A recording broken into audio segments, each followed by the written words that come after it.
For weeks, your party has been fomenting unrest and rebellion in the kingdom. You're plotting to overthrow the vile king, the tyrant that has ruled your lands. And now comes the ball. The king has invited the nobles and commoners alike to gather. You've managed to secure your invitations. You've spent the past few hours talking with nobles in this beautiful hallway. It is opulent, surely. The gold and finery is on full display, the stolen wealth of the masses. And then the DM places down a mat.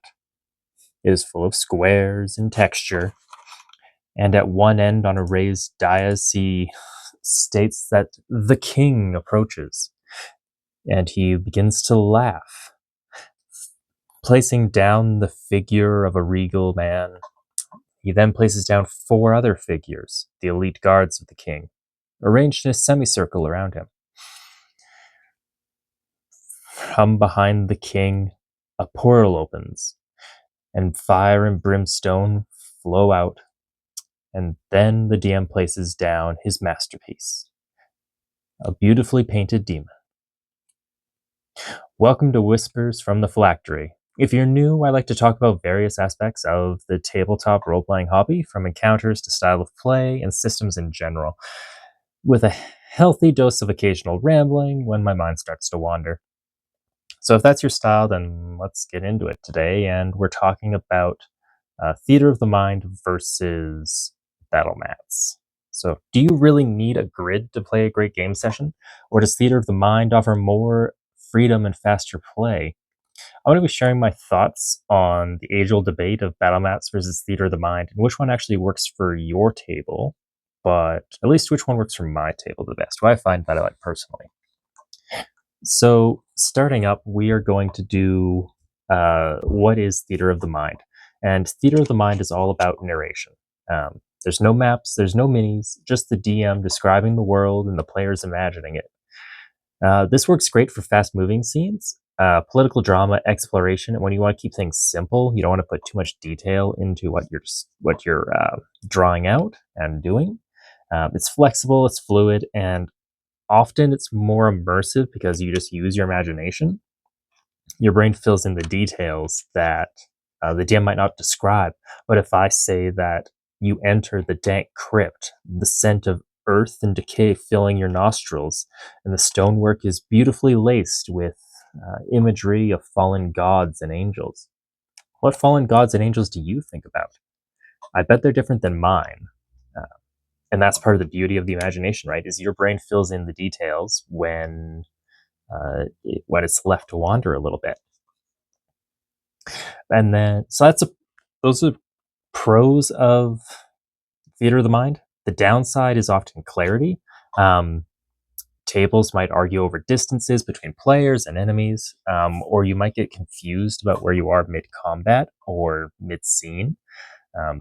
Sometimes it doesn't matter as much, but other times, especially in combat, where it really does matter for flanking and other sort of positioning, it is nice to have something else, like a battle grid.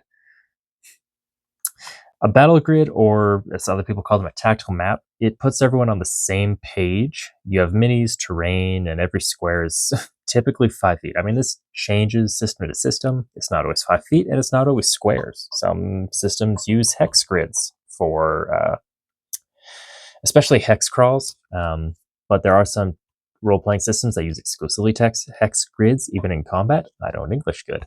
Welcome. So battle mats are really good for tactics, for precisely placing spells and crunchy encounters where the rules and the mathematics really matter more, which is really good for Pathfinder style combat or D&D 3.5 style combat, where it is more mechanically focused, where positioning, cover, and area of effect spells can really change the tide of battle. And it really does matter where you are in the system. And then the trade-off, though, is slower pacing.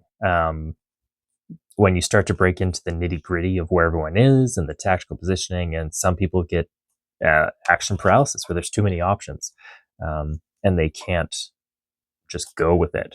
I know people that do have a problem with that. I have a problem with it a little bit if there's too many options, but I try to plan ahead. If I know I have a complex character, I might write up like move sets or routines that I want to do just to keep them fresh in my mind.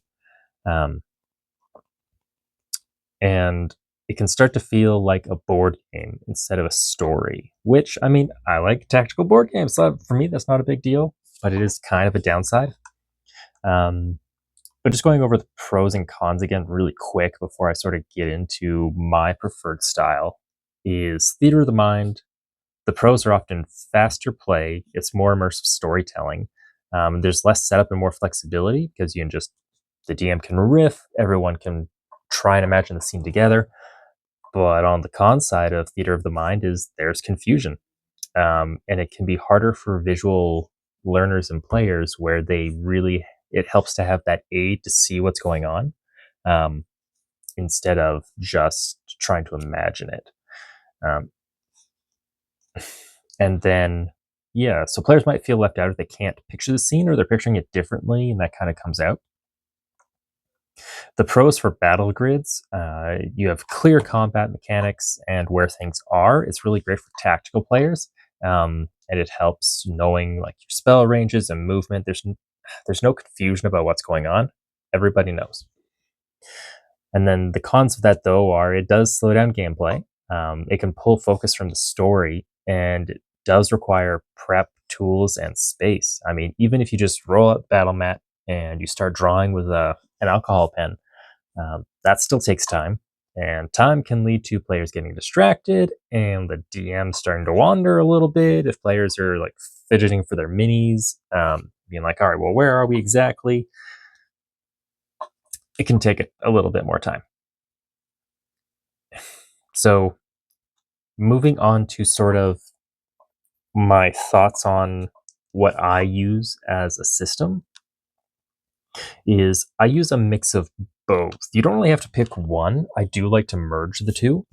Um, I use theater of the mind for general role play, for travel, small encounters that aren't as important.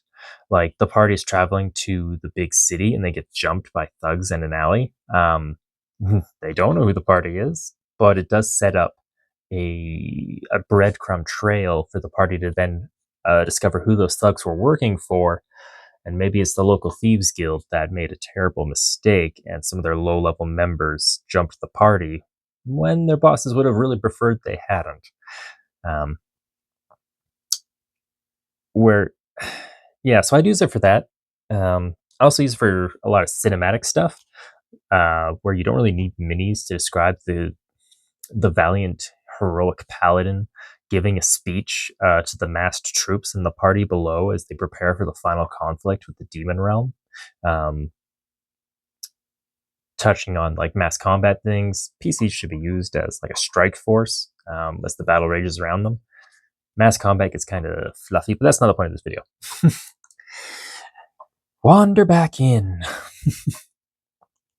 And then I like to switch to a grid when precision matters more. So bigger fights, dungeons, even if it isn't like for dungeons, I don't use a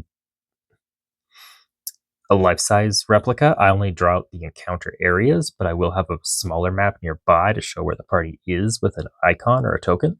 So you don't have to make it super big, but you can just kind of keep track of where the party is. And I like to do this. So even if I'm not running a very tactical system, so with Pathfinder and D&D 3.5, I always use a grid in combat. If I'm running Vampire the Masquerade or Dungeon World or um, sometimes even 5th edition D&D, although I don't run it as much, um, I will use just a general map of an area. So I'll sketch out a warehouse, or a dungeon room or whatever the encounter might be, but I won't do distances. It'll just be a generic picture, and then the players can place themselves where they want, where the mechanics aren't as firm or focused. Movement, like speed, isn't really an issue. It's can you close the gap between medium range and long range. Also in the Fallout 2D20 system from I think it's Fantasy Flight games or Star Wars Age of Rebellion. Um, I use the very abstract mat where it's not as important where things are precisely. It's just useful to give everyone a shared idea. So even though we're mostly imagining the scenes, being able to see this map, this well, not grid, but able to see this collective map that everyone knows, I find really helps speed up some of the issues that come from people arguing that I wasn't there, I was over there. I don't know what you're talking about. Of course, I was behind cover and couldn't get hit by a fireball. How could they see me? I was behind the wall, but you just shot that guy over there. No, I was behind the wall the whole time. It solves that, where people know where they're going to be. And you can't hide behind the veneer of theater of the mind. And I mean, yeah, so that's what I like to do. You should ideally the table has sort of a consensus about what they like. Um, but I mean, if I'm running the game, I get to pick which one we use. Although if people do ask for a map or something and I don't have one, I will provide one. That's just being nice. It helps players imagine the scene. And there's no reason to say, no, you are not allowed to imagine this thing with the rest of us. Nah. So it's just being nice. And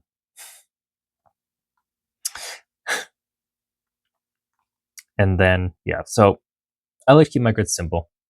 If I'm doing like a big cinematic fight, I will get set terrain pieces maybe and put those down. But otherwise, I just keep a big old ream of graph paper from Staples or whatever your office equivalent is, with 1-inch squares and a pack of Sharpies, and I just go to town. It doesn't need to be fancy. It's just enough to everybody have a rough idea. And then if it is a bigger fight, I do sketch out the area better. I add details that aren't normally there.